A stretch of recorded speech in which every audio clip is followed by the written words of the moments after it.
이 마태복음 25장에는요, 세 가지 비유가 나옵니다. 그래서 여러분 잘 아는 열처녀 비유가 나오고요.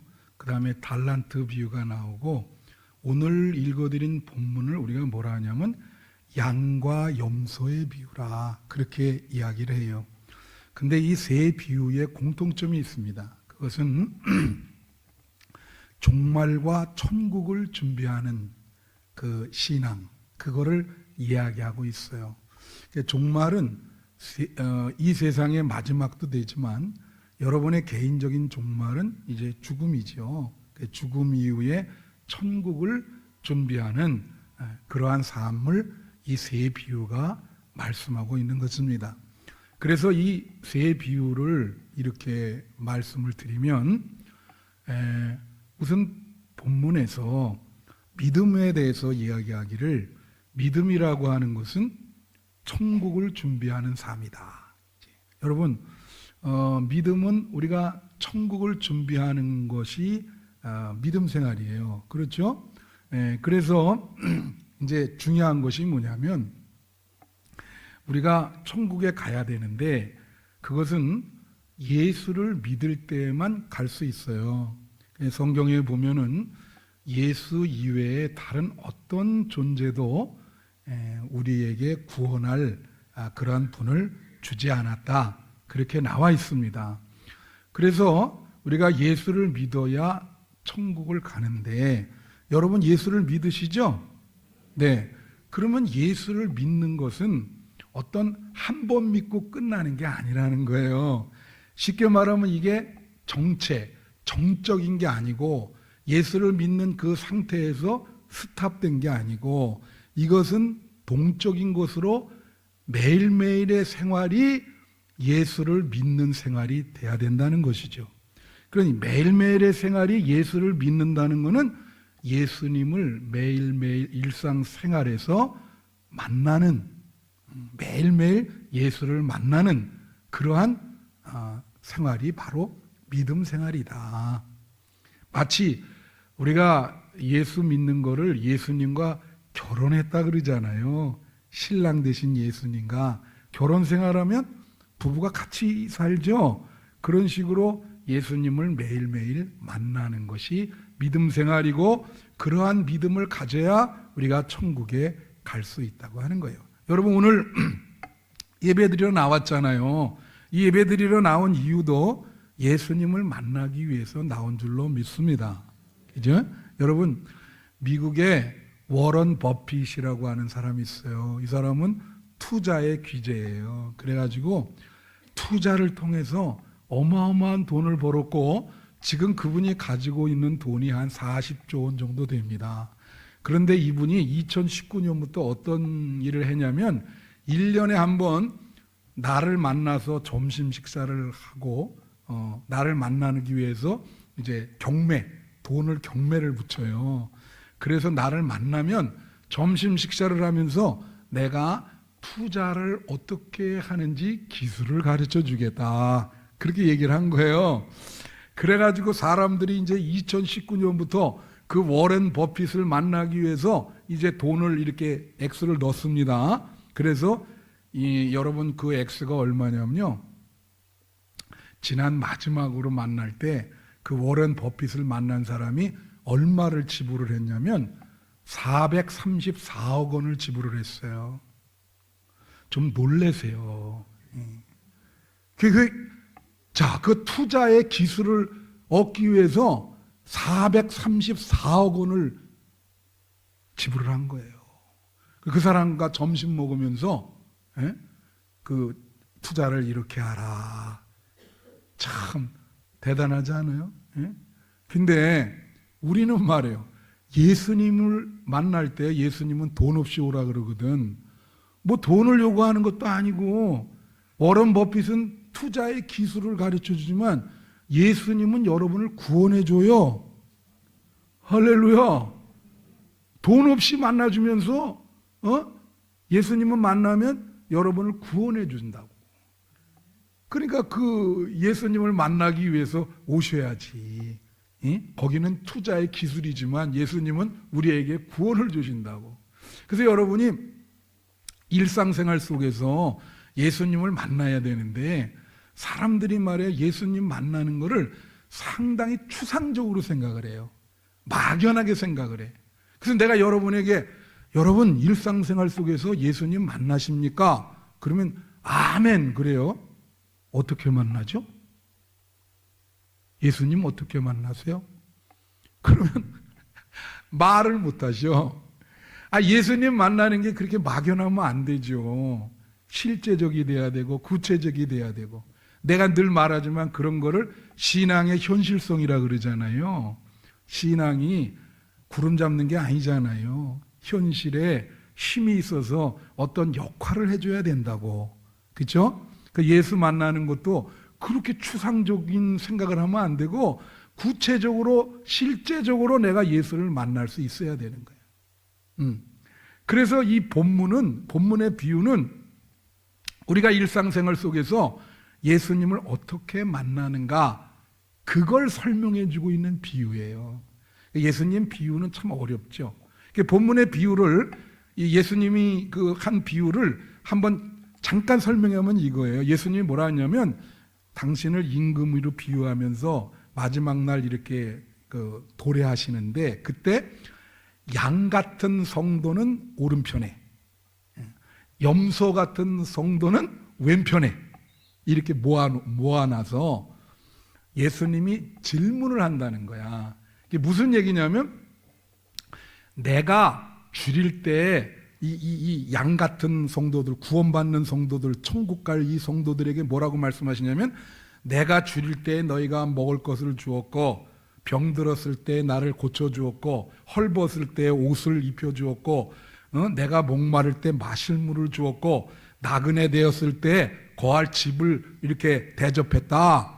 그렇게 얘기를 하니까 이 양 같은 성도들이 우리가 언제 그랬습니까?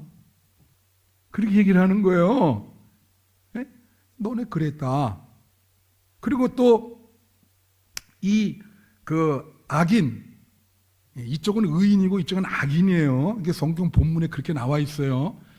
이분들한테 이제 이 형벌을 주는데 물은 거예요. 이 왼편에 있는 염소 같은 성도들에게 뭐라 하냐면 너희는 내가 배고플 때 나에게 음식을 안 줬고 헐벗을 때 옷을 안 줬고 목마를 때 나를 음식을 안 줬고 아플 때 나를 외면했다.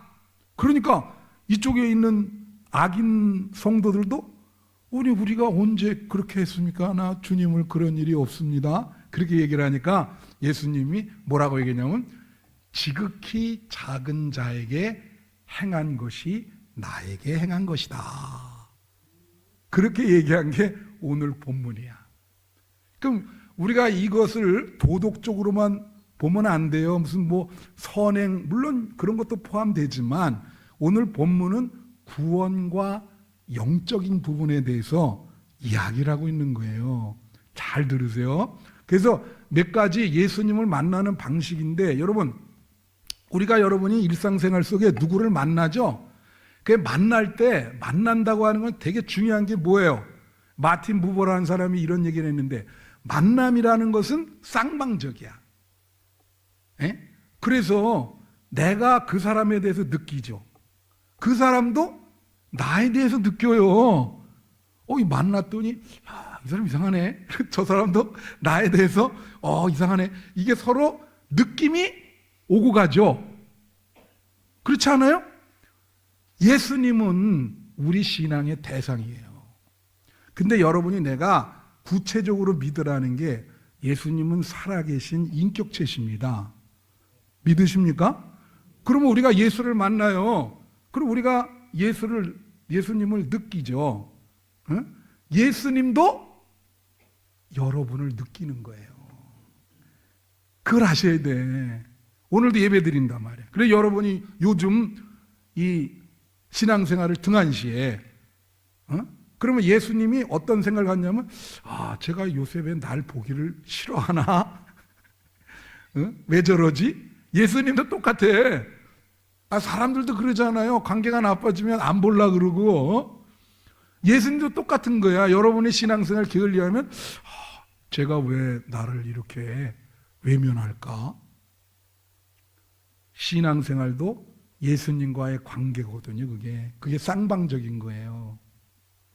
자, 그래서 여기서 예수님 만나는 방식이 뭐냐? 몇 가지 전제 조건이 있는 거야. 첫째로 지극히 작은 자가 예수라고 하는 거예요. 지극히 작은 자가 예수다. 그래서 여기 아까도 말했지만, 아니 우리가 언제 줄이고 배고픈 사람에게 음식을 줬습니까? 그럴 때 뭐라 그래요? 지극히 작은 자가 나다. 그러면서 뭐라 하냐면 35절 비춰주세요. 네, 내가 줄일 때, 여기서 내가 누굽니까? 다 같이 예수님. 예수님이에요. 내가 줄일 때 너희가 먹을 것을 주었다. 근데 나중에 설명하기를 그 내가 지극히 작은 자라는 거야. 예. 그러니까 작은 자라는 건 보잘것없는 사람들을 얘기하거든요. 사실 여러분 그 마더 테레사라는 분이 노벨 평화상을 이제 받았잖아요. 인도 캘카타에서 그 빈민들을 구제해가지고 이렇게 됐거든요. 근데 그 사람의 간증을 제가 읽은 일이 있는데, 어떻게 그렇게 됐냐면, 하루는 길거리 가는데 이 몸이 아프고 신음소리를 내는 노숙자가 누워 있는 거예요. 아무도 그 사람을 돌보지 않고 다 지나가는데 본인이 한번 이렇게 가서 이렇게 쳐다본 거야. 근데 쳐다보는 그 동시에 그 노숙자의 얼굴 속에서 예수님의 형상을 보게 됐어요. 그래서 야, 이분이 예수님이구나. 그래가지고 데려다가 씻기고 먹이고 이 사람을 제대로 만들어서 내보냈다고 하는 거죠. 여러분이나 나나 이렇게 힘없이 작은 자도 있지만, 사실 우리는 여기 지극히 작은 자는요, 보잘것없는 평범한 사람들을 의미하는 거예요. 우리들 다 그렇죠? 예? 여러분이나 나나 다 평범하지. 그런데 그 평범한 이웃, 여러분 옆에 사람, 그분이 바로 그분을 통해서 그리스도가 나타난다고 하는 거지. 예수님이 그런 분들을 통해서 다가오고 임재한다는 거지. 여러분, 예수님은요, 사람을 통해 역사하는 겁니다. 막연하게 되는 게 아니에요. 예. 그냥 사람을 통해서 우리에게 다가오시고, 그러니까 여러분 옆에 분들이 그리스도의 형상을 지니고 있다고 하는 걸 명심하셔야 돼. 그래서 지극히 작은 자가 예수님이다. 두 번째로, 구원은 이 지극히 작은 자인 예수님을 어떻게 만나는가에 달려 있다고 하는 거예요. 그래서 여기 보면 예수님을 믿어야 구원받잖아요. 그런데 예수님을 믿는다는 것은 예수님과의 관계가 좋다는 걸 말하는 거거든요. 예수님과의 관계는 곧 여러분 주변에 있는 이웃과의 관계와 똑같은 겁니다. 그러니까 예수님과의 관계와, 가령 우리 교회 보면 여러분 여기 다 성도들 이웃 아니에요. 그 사람들의 관계는 똑같은 거예요. 그러니까 그분들과 서로 사랑하며 잘 지내면 예수님과의 관계도 좋은 거예요. 예수님과 관계를 좋게 해서 구원을 받을 수 있는 거죠. 그러니까 그냥 막연한 게 아닌 거예요. 예수님은 사람과의 관계를 통해서 드러나시기 때문에. 그렇죠? 그래서 여기 예수님이 그러잖아요. 이 사람들이 모르잖아요. 우리가 언제 예수님을 대접했어요? 그러니까 이 지극히 보잘것없는 사람들 너희가 대접하지 않았냐. 그러니까 그건 나를 대접한 거야. 그래서 너희에게 구원을 준다. 할렐루야. 그러니까 평소에 여러분들이 지극히 보잘것없는 사람들을 어떻게 대하는가, 그게 중요해요. 그게 바로 예수님을 만나는 길이고 예수님의 임재를 깨닫는 길이에요. 예수님이 여기 계시군요. 예? 그러니까 여기 지금 헐벗고 가난하고 배고프고 병들고 옥에 갇힌 이런 사람들, 또 여러분들, 이 보잘것없는 우리들 어떻게 대하는가? 예수님 그걸 보신다는 거지. 그래서 구원은 지극히 작은 자, 보잘것없는 사람들 속에 거하시는 예수님을 어떻게 만나는가? 거기에 달려있다고 하는 거예요. 그 다음에 셋째로 지극히 작은 자인 예수님에게 한 일을 성도는 몰라요. 기억을 못해요. 그래서 여기 뭐가 나오냐면 39절에 보면 이런 말이 있어요. 이게 의인한테 얘기한 거거든요. 너희가 병든 자를 돌봐주고 그랬다. 내가 병들 때 나를 돌봐줬다. 그렇게 이제 예수님이 얘기하거든. 그러니까 이들이 예수님께 묻기를 어느 때 병드신 것이나 옥에 갇힌 것을 보고 가서 예수님을 배웠습니까? 그렇게 물어보는 거예요. 내가 언제 예수님을 그렇게 배고플 때 음식을 주고 어떻게 그렇게 했습니까? 그렇게 물어봐요. 예수님에게. 모른다는 거지. 그리고 기억도 안 나. 그 다음에 또 악인들도 44절에 보면 그들도 대답해 이르되 이제 이거는 그렇게 안 했다는 거지. 예수님을 대접을 안 했다는 거야. 지극히 작은 자를 이제 이렇게 헐벗고 굶주릴 때 음식도 안 주고 의복도 안 주고 그렇게 했다는 거예요, 예수님이. 그래서 너희는 형벌에 거할 것이다. 그러니까 이분들이 따지는 거죠. 아이, 예수님, 우리가 언제 그랬어요? 그랬더니 예수님이 대답해 이르되 뭐라고 하냐면 주여 우리가 어느 때 주께서 줄이신 것이나 목마른 것이나 나그네 든 것이나 헐벗은 것이 병신 것에 옥에 갇힌 것을 보고 공양하지 아니하더나이까. 그 말은 뭐예요? 다 같이 모른다, 그리고 기억하지 못한다. 근데 이게 의인과 악인이 모르고 기억하지 못하는 그 관점이 달라요. 그러니까 의인은 뭐냐면 이게 습관화가 된 거예요. 몸에 배었어. 이렇게 지극히 보잘것없는 사람들을 잘 사랑으로 대하는 게 몸에 밴 거예요. 그러니까 이게 무의식으로 들어간 거야. 그러니까 습관화가 돼버렸어. 그러니까 뭐 자동으로 그렇게 되니까 이게 여러분 사람이 습관이 중요한 거예요. 여러분의 신앙이 습관화가 돼야 되거든요. 그 아침에 일찍 일어나서 커피를 먹기 시작해서 한 일주일 먹으면 그 다음부터 습관화가 돼가지고 안 먹으면 안 돼요. 근데 여러분 잘 들으세요. 이 습관화라고 하는 게 여러분의 본체입니다. 이게 습관을 잘 들으셔야 되는 게 여러분을 드러내주는 거예요. 이게 습관이 여러분 인격의 본질이다. 본체다. 그러니까 신앙생활도 길이 잘 들어야 되거든.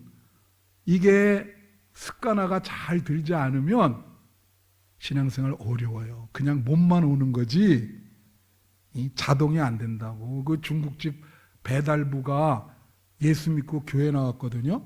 하루 종일 배달하고 서비스하고 그러니까 갑자기 졸다가 목사님이 할렐루야 그랬더니 벌떡 일어나면서 지금 갑니다. 이게 자동. 그 무의식으로 들어가서 그래서 모르는 거야.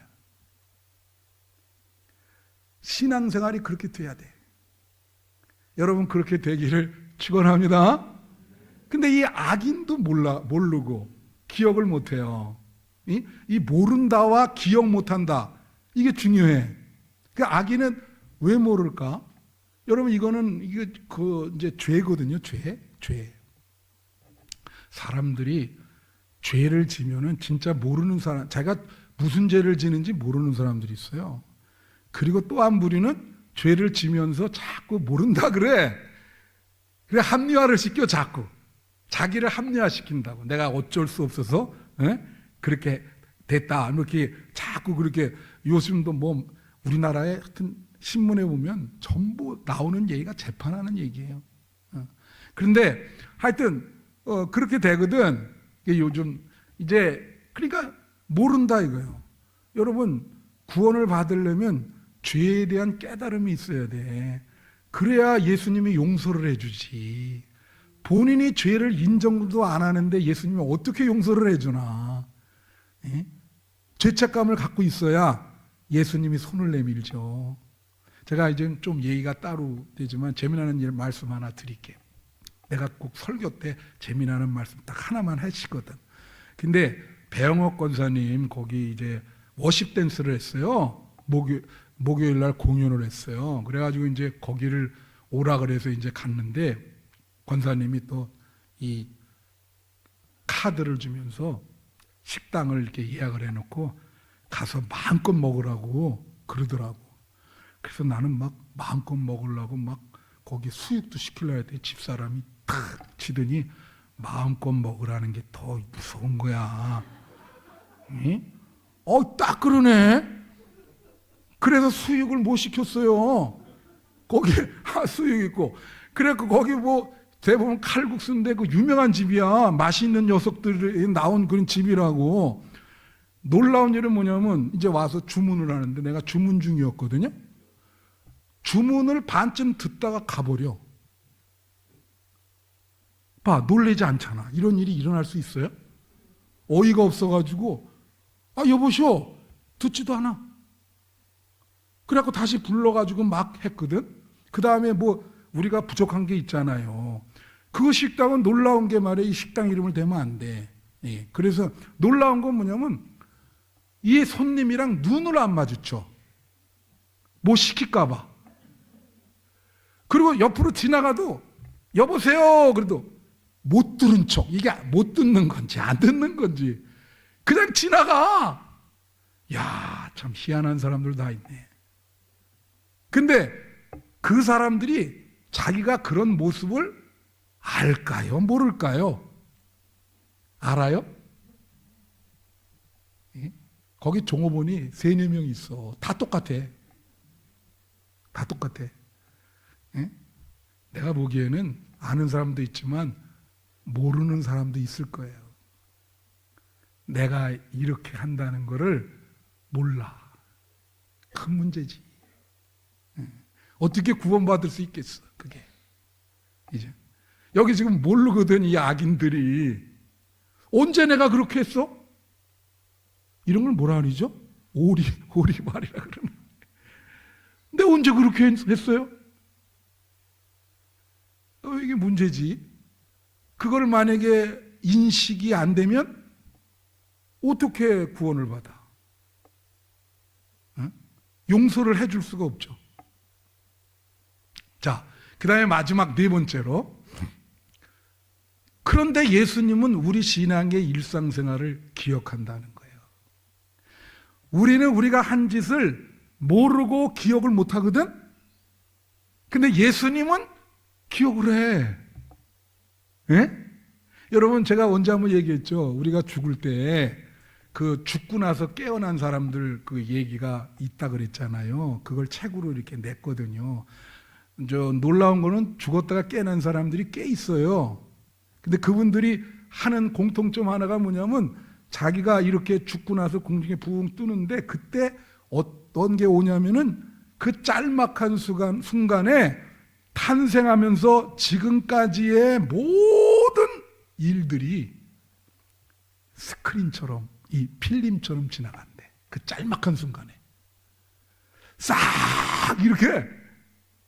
그래서 내가 이렇게 살았구나. 놀랍지 않아요? 그 시간이라고 하는 게 이제 죽고 나서 그 시간은 이 시간이랑 다르죠. 그냥 정말로 이 필름처럼 지나가는데 그거 보고 놀래는 거지. 이제 내가 이렇게 살았구나. 여러분, 옛날에 몰래 카메라하는 거 있었어요. 그래서 예수님은 그 몰래 카메라 다 여러분의 그 일상생활에 일거수일투족을 다 보시고 기억하죠. 예수님이 기억하는 거예요. 이거 다 여러분 지금 살아온 그 모든 순간들, 그걸 다 예수님이 기억한다고. 근데 여러분 그거 아세요? 우리는 죽고 나면 사람들 기억 속에 얼마나 오래 남을까? 김현이란 작가가 그거 이제 인간이 2번 죽는다 그랬거든. 한 번 자기가 죽고 또 하나의 죽음은 뭐냐면 사람들의 기억 속에서 죽으면 몇 년도 안 돼서 다 사라져 버린대요. 우린 사는 사람을 이렇게 생각하잖아요. 그래요? 죽은 사람 별로 생각을 안 해요. 그냥 다 사라져. 기억 속에 아주 없어지는 거예요. 그 사람 인생 자체가, 가족도 그렇고. 그런데 놀라운 게 뭐냐? 예수님은 여러분을 기억한다는 거예요. 여러분의 여러분 이름, 여러분의 구체적인 인생, 지금까지 살아온 걸 그걸 기억한다는 거예요. 그러니까 예수님이 그걸 기억했을 때, 그렇기 때문에 그 기억이라고 하는 거는 예수님이 기억하면 그건 구원받을 수 있는 거예요. 그래서 여러분 그 십자가의 강도가 어떻게 했어요? 옆에 예수님 십자가 달릴 때 양옆에 강도가 있었잖아. 근데 한 명이 예수님 마지막 날에 자기를 구원해달라, 기억해달라 그랬어. 누가복음 24장, 누가복음 23장 42절 43절인데, 여기 봐요. 이르되 예수여 당신의 나라에 임하실 때 나를 뭐예요? 기억하소서. 그러니까 43절에 예수님 뭐냐면 예수께서 이르시되 내가 진실로 내게 이르니 오늘 내가 나와 함께 낙원에 있으리라. 이 말은 너를 기억해 주겠다. 너를 기억해 주겠다. 내가 이거 있잖아요. 또 노래를 부르고 싶은 지금 충동이 있거든요. 짤에 내가 이거 했는데 이게 영어로 노래가 있어요. 예수님이 나를 기억한다. Jesus remember me when you come to your kingdom. Jesus remember me when you come to your kingdom. 박수 한번 치세요. 노래는 못하지만 서영숙 권사님이 그러더라고. 목사님 어떻게 처음 음과 마지막 음이 똑같아요? 처음부터 똑같이 부른데 그래서 연습을 좀 많이 하고 있습니다. 근데 격려를 준 게 정은경 권사님은 나를 그래도 불쌍히 여겨서 목사님은 음치는 아니에요 그러더라고. 그래서 장로님 고맙습니다. 그래서 예수님이 기억해야 됩니다. 그래야 여러분 구원받아요. 자, 말씀을 마치면서 제가 여러분 지난 10월 21일이 무슨 날인지 아시는 분? 지난 2024년 10월 21일이 무슨 날이냐면요. 여러분 모르시겠지만은 1994년 10월 21일 날 성수대교가 무너졌어요. 그래갖고 32명이 그때 죽었어요. 그래서 지난 10월 21일 날 거기에 이제 그 주변에 유령탑을 세웠거든요. 32명 이름 놓고. 거기서 추모식이 있었어요. 근데 이제 그 32명 중에 한 명에 대해서 조선일보에 그 남동생, 죽은 여자분의 남동생이 인터뷰를 했어요. 한면 전체가 나왔어. 근데 제가 이제 그 말씀 드리고 마치려고 그래요. 우리가 지극히 작은 자를 대접하고 예수님을 대접하는 게 어떤 일인가, 그것을 여러분에게 말씀드리고 싶어서 그래요. 그때 죽은 여자분인데 23살에 죽었거든요. 근데 서울 교대 3학년 학생이었어요. 근데 그 친구는 교생 실습을 가다가 그 버스에 탔는데 그게 이제 이렇게 내려앉으면서 죽은 거예요. 그러니까 그 남매였는데 아버지는 좀 돌아가셨고 엄마랑 남동생만 남은 거죠. 그러니까 얼마나 이 정말 고통이 심하겠어요. 이 교사가 될 걸 앞두고 그런 일이 일어났으니까 뭐 난리가 났겠지. 그냥 뭐 몇 개월 동안은 뭐 정말 밥도 못 먹는 그러한 상황이었는데, 그래가지고 이제 이 엄마가 딸의 유품을 정리한 거예요. 이렇게 정리하다가 딸의 일기장을 발견한 거야. 그래서 딸이 뭐 나이가 많으니까 엄마한테 뭐 일기장 보여주겠어요? 그래서 이제 일기장을, 그래 우리 딸이 어떤 생각을 가졌는가, 그래서 일기장을 한번 본 거지. 근데 그때 당시 이분들이 어느 교회에 다녔냐면 남서울교회라고 있어요. 거기가 한 3, 4천 명 모여요. 그 교회 아주 독실한 크리스찬인 거라. 그 엄마도 그렇고 이 딸도 그렇고 남동생도 그렇고. 그래가지고 이제 일기장을 이렇게 보는데 너무나 가슴이 미어지는 거예요. 근데 거기다가 뭐라고 썼냐면, 내가 기독교인으로서 일평생 이루어야 될 14가지 소원, 내가 이루고 싶은 14가지 소원, 그게 있는 거예요, 일기장에.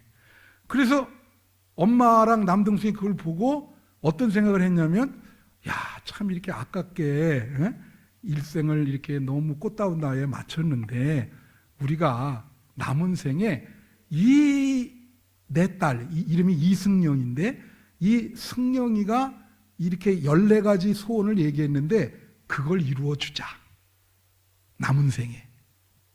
그렇게 결심을 하게 됩니다. 그래서 이제 30주년이 지났잖아요.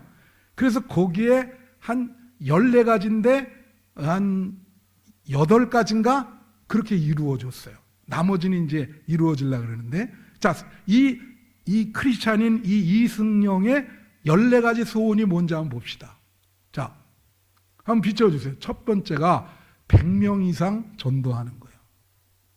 그러니까 그 엄마랑 남동생이 이렇게 지금 소원이 그거니까 100명 이상 전도를 해준 거예요.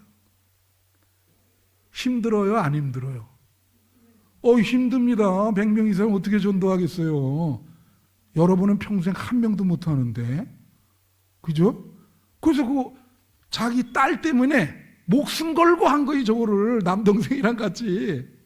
그 다음에 두 번째가 목사관을 짓는다. 야, 그래가지고 이걸 어떻게 이루냐면, 그때 당시 자기네가 살았던 아파트가 있었어요. 그걸 팔아가지고 그 연해주, 거기에 한인 선교사님들이 있는데 그 사람들이 그 선교사 관을 지어준 거예요, 그 돈으로. 그러니까 이거 쉽지 않죠. 딸의 그 믿음의 소원을 위해서 자기가 살던 집을 팔았다니까. 자기들은 길에 내앉고 저 목사관을 짓기 위해서. 예? 그리고 교회를 짓는다. 이거 시골 교회를 말하는 거예요. 이것도 역시 가지고 있는 거 이렇게 팔고, 이 사람들 뭐 일하면서 이 적금 모은 거 이렇게 가지고 시골 교회를 지어준 거예요. 딸의 소원이니까. 그 다음에 장학금, 여기 까만 거는 이루어진 겁니다. 지금 까만 거는 장학금 제도를 만든다. 이거는 그 딸이 죽었을 때 정부에서 2억 5천만 원의 보상금을 줬어요.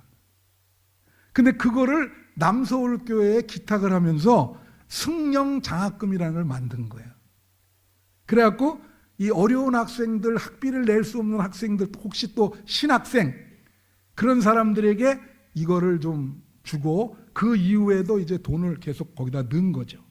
그래갖고 그 나온 거 보니까 지금까지 200여 명이 이 혜택을 본 거예요. 예? 대단하지. 그 다음에 신앙 소설을 쓴다. 이거는 정리하다 보니까 그 나이 때에 감성이 예민하잖아요. 시를 쓴 게 있는 거예요. 시. 그래서 그걸 모아가지고 시집을 내준 거야. 그런데 이게 이제 좋은 일에 쓴다 그러니까 내가 그랬죠. 그 교회 교인이 많다고. 한 3, 4천 명 되니까 그 시집을 다 산 거야. 그리고 다 그것도 또 우리가 팔아준다 그래가지고 거기서 돈이 꽤 모이잖아. 그 다 이제 이런 데 쓴 거지. 그 다음에 6번째, 기독교 방송을 만든다. 이건 거기 보니까 지금 만들고 유튜브가 지금 있잖아요. 이제는 이런 거 쉽게 할 수 있잖아요. 그래서 지금 만들고 있다 그래요. 이동 도서관을 만든다. 이거는 군대에 해줬어요. 그러니까 강원도 어디 군대인데 책을 보기를 원하니까 이거를 자기네들이 사비를 들여서 이동 도서관을 그 군대에 만들어줍니다. 그리고 간사님을 재정 지원을 한다. 아마 거기 간사가 있었던 모양이에요, 그 교회에. 그래서 간사들이 이제 어려우니까 그 간사들 재정 지원, 선교사님들 재정 지원을 한다. 이건 지금 하고 있는 겁니다. 목사, 간사, 전도사님 전용 휴양지를 만든다. 야, 이렇게까지 이 여자가 이런 생각, 참 생각이 크죠. 예. 보세요. 그 다음, 이게 이제 1명 이상 입양한다. 그래갖고 남동생이 결혼을 했거든요. 그래갖고 누나의 뜻을 따라 2명을 입양을 했어요. 누나 소원을 이루어주기 위해서. 그래서 이게 이루어진 거예요. 예. 그 다음에 단기 사역을 떠난다. 이건 뭐 우리 교회도 지금 단기 선교 광고 있잖아, 그렇죠? 근데 뭐 그 우리도 단기 선교 옛날에 보면 보규가 뭐 베트남 1년 가가지고 뭐 그런 식으로. 그래서 이건 엄마랑 남동생이 하는 거예요. 단기 선교를 계속 가는 거야. 가서 계속 선교 사역을 그렇게 하는 거지. 예. 그 다음에 뭐예요? 자, 시각장애인을 위해 뭔가 한다. 예. 이거 무슨 거기 보니까 무슨 점자 이런 거 번역하는 뭐 그런 거를 지금 하고 있더라. 재활시설을 위한 포함한 복지마을을 이거는 만들었더라고요, 보니까. 참 이거 인간이 하기가 어려운 일인데 꽤 많은 돈이 들어가는 거잖아요. 이거 정말 하기 어렵습니다. 이게 내가 정말 내 이걸 보면서 이런 생각했어요. 야, 이분들은 뭐 천국에 물론 그럴 리가 없겠지만 이런 어떤 그 최상의 자리가 있다면 아마 최고 그 최상의 거할 분들이다. 이런 생각이 들더라고요. 여러분, 이렇게 하기 어렵습니다. 아까 제가 말했지만 신앙이 습관화가 돼서 자동적으로 돼야 된다 그랬잖아요. 그게 예수님을 대접하는 길인데 이게 참 이거 어려운 일이죠. 그 누나의 소원을 위해서, 누나의 소원이 예수님 만나는 건데 그걸 위해서 이 엄마와 남동생의 생은 다 그걸 위해 바쳐진 거예요. 이해되세요, 이게? 야, 난 그래서 이걸 보면서 세상에 이런 분도 있구나. 이렇게 믿음 생활하는 사람도 있구나. 너무 감동을 받았어. 그래서 내가 우리 교우들한테 반드시 얘기해 줘야 되겠다. 여러분, 자, 여러분 다 구원받고 저랑 천국에서 만납시다.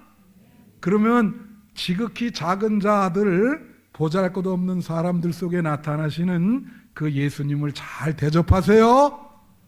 기도하겠습니다.